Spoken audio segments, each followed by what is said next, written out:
السلام علیکم ورحمۃ اللہ وبرکاتہ۔ بسم اللہ الرحمن الرحیم۔ دیکھیں، ایمان کے 70 شعبوں میں سے 5 شعبے آپ حضرات کے سامنے ہم نے بیان کر دیے ہیں، اور اب یہ چھٹا شعبہ ہے۔ چھٹا شعبہ کیا ہے؟ اچھی بری تقدیر پر ایمان لانا۔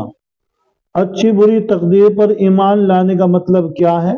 یعنی اچھی بری تقدیر پر ایمان کیسے لانا ہے؟ تو اس کے بارے میں فرمایا کہ ہمیں یہ یقین رکھنا چاہیے کہ دنیا خود سے نہیں چل رہی ہے۔ یہ دنیا خود سے نہیں چل رہی ہے، بلکہ اس کو اللہ تعالیٰ چلانے والے ہیں۔ اس کو چلانے والے اللہ تعالیٰ ہیں۔ اچھے برے جس طرح کے بھی حالات پیش آتے ہیں، وہ سارے حالات جو ہیں سب کے سب اللہ کی قدرت و طاقت اور اس کی حکمت اور اس کے ارادے سے پیش آتے ہیں۔ یہ اللہ کی مرضی کے بغیر کوئی واقعہ، کوئی حالات پیش نہیں آتے۔ یہ سب اللہ کی مرضی ہے۔ کوئی کچھ بھی اس کے حکم کے اور اجازت کے بغیر کچھ بھی نہیں کر سکتا۔ کوئی کچھ نہیں کر سکتا، کتنا بھی وہ رہے، کتنا بھی اپنا آپ کو سمجھتا ہے، لیکن اللہ کے حکم کے بغیر کوئی کچھ نہیں کر سکتا۔ اب آتا یہ ہے کہ جو اللہ کے حکم کے بغیر کوئی کچھ کر نہیں سکتا، اللہ نے تقدیر کو پہلے ہی لکھ دیا ہے، 50 سال پہلے لکھ دیا ہے، تو اب کیا ہے؟ تو تقدیر میں سب کچھ جو لکھ دیا ہے تو پھر عمل کرنا بیکار ہے۔ انسان یہ سوچ سکتا ہے، اس کی سوچ کے اندر یہ آ سکتا ہے۔ جس طرح تقدیر پر ایمان لانا ضروری ہے، سنیے، جس طرح تقدیر پر ایمان لانا ضروری ہے، اسی طرح عمل کرنا بھی ضروری ہے۔ اسی طریقے سے عمل کرنا بھی ضروری ہے۔ اللہ تعالیٰ نے ہر انسان کی پیدائش سے 50,000 سال پہلے اس کی تقدیر کو لکھ دیا ہے۔ اس کی تقدیر کو 50,000 سال پہلے لکھ دیا تھا۔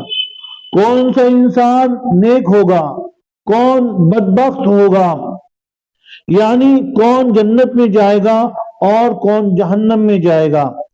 تو کیا اللہ تعالیٰ کے اس فیصلے کی وجہ سے ہم عمل کرنا چھوڑ دیں؟ یعنی اللہ نے یہ فیصلہ کر دیا تو ہم نیک عمل کرنا چھوڑ دیں؟ ایسا نہیں ہے، چھوڑ دیں۔ تو اس کا جواب یہ ہے کہ نہیں، ہمیں عمل کرنا نہیں چھوڑنا۔ کیوں؟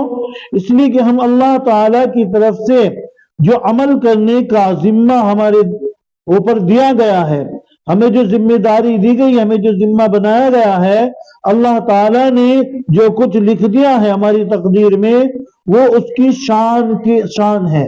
کس کی؟ اللہ کی شان ہے۔ اس نے جسے ہماری تقدیر میں لکھ دیا ہے وہ اللہ کی شان ہے۔ اللہ نے جیسا لکھ دیا، کیونکہ وہ بادشاہ ہے، سارے حاکموں کا حاکم ہے، تمام سرداروں کا سردار ہے، وہ تمام سرداروں کا سردار ہے۔ اس نے اپنی بادشاہت کے مطابق لکھ دیا ہے، لیکن ہم انسان اس کے غلام اور اس کے بندے ہیں۔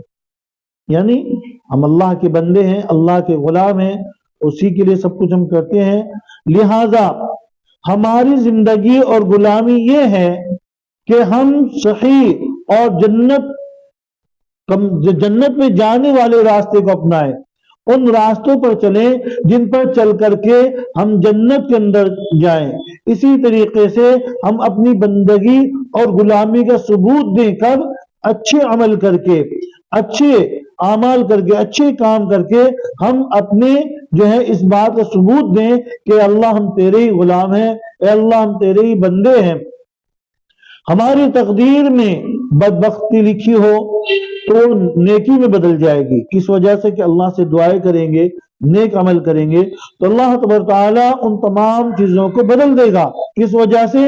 ہمارے نیک کاموں کی وجہ سے، ہماری نیکی کی وجہ سے اس کو بدل دے گا، اور ہمارے لیے جنت کے فیصلے کر دیے جائیں گے۔ کب؟ ہماری تقدیر میں کچھ ہے، لیکن کیا ہم نے اپنے آپ کو اللہ کے سامنے عاجز کر دیا؟ اے اللہ، تیرے علاوہ ہمارا کوئی نہیں ہے، اے اللہ ہم تیرے بندے، تیرے غلام، تیری عبادت کرنے والے ہیں، اس لیے جب ہم اچھے کام کریں گے تو اللہ تبارک تعالیٰ اس کو یعنی تقدیر کو بھی بدل دیتے ہیں اور اس کے لیے جنت کا فیصلہ فرما دیتے ہیں۔ تقدیر کے بارے میں بحث کرنا، بہت سے لوگ اس کے بارے میں بحث کرتے رہتے ہیں کہ تقدیر ایسی ہے، تقدیر میں یہ ہے، تقدیر میں ایسا ہے۔ ایک مرتبہ حضرت ابو ہریرہ رضی اللہ تعالیٰ عنہ فرماتے، حدیث ہے کہ اللہ کے ہم لوگ تقدیر کے بارے میں بحث کر رہے تھے، آپس میں ایک دوسرے سے مذاکرہ کر رہے تھے، تو آپ صلی اللہ علیہ وسلم گھر سے باہر تشریف لے آئے، اور گھر سے باہر تشریف لانے کے بعد حضور پاک صلی اللہ علیہ وسلم نے دیکھا کہ یہ لوگ جو ہے تقدیر پر بحث کر رہے ہیں، یہ لوگ تقدیر پر بحث کر رہے ہیں۔ دیکھا کہ آپ صلی اللہ علیہ وسلم کے چہرے کا غصے کی وجہ سے ان کا چہرہ جو ہے بالکل سرخ ہو گیا، لال ہو گیا، اور اس طریقے سے ہو گیا جیسے ابھی انار کے دانوں کو آپ صلی اللہ علیہ وسلم کے چہرے مبارک پر نچوڑا گیا ہو۔ اس طریقے سے آپ صلی اللہ علیہ وسلم کا اس بحث کو سن کر کے، کس بحث کو؟ تقدیر کے اوپر بحث کو سن کر کے کون کر رہا تھا؟ صحابہ کرام رضی اللہ تعالی اجمعین بیٹھ کر کے کر رہے تھے۔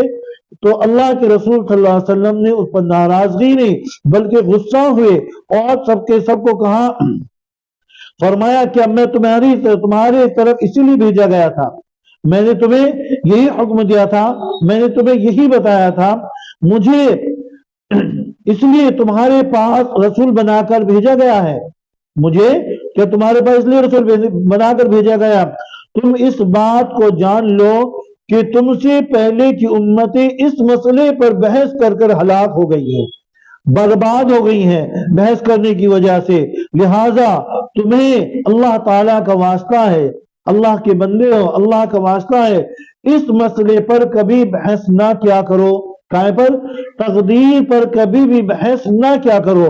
اس لیے محترم حضرات، ہم نے دیکھا ہے کہ بہت سے لوگ تقدیر پر بحث کرتے چلے جا رہے ہیں، تقدیر پر بحث کرتے چلے جا رہے ہیں، معلوم کچھ نہیں ہے یہ کیا ہے۔ بہت اس کے اوپر اللہ کے رسول صلی اللہ علیہ وسلم بہت زیادہ ناراض ہوئے، تو اس لیے ہمیں ان چیزوں کے بارے میں بحث نہیں کرنا چاہیے، اور زیادہ سے زیادہ نیک اعمال کرنی چاہیے، تاکہ اگر ہماری تقدیر کے اندر اللہ تبارک تعالیٰ نے اگر کچھ لکھ بھی دیا ہے تو ہماری محبت اور ہماری غلامی اور ہماری بندگی دیکھ کر کے اللہ تبارک تعالیٰ ہمارے بارے میں ہمارے فیصلے کو بدل دے، اور جہنم کی بجائے ہمیں جنت کے اندر داخل فرما دے۔ دعا کر اللہ تبارک تعالیٰ ہمیں صحیح عمل کرنے کی توفیق عطا فرمائے۔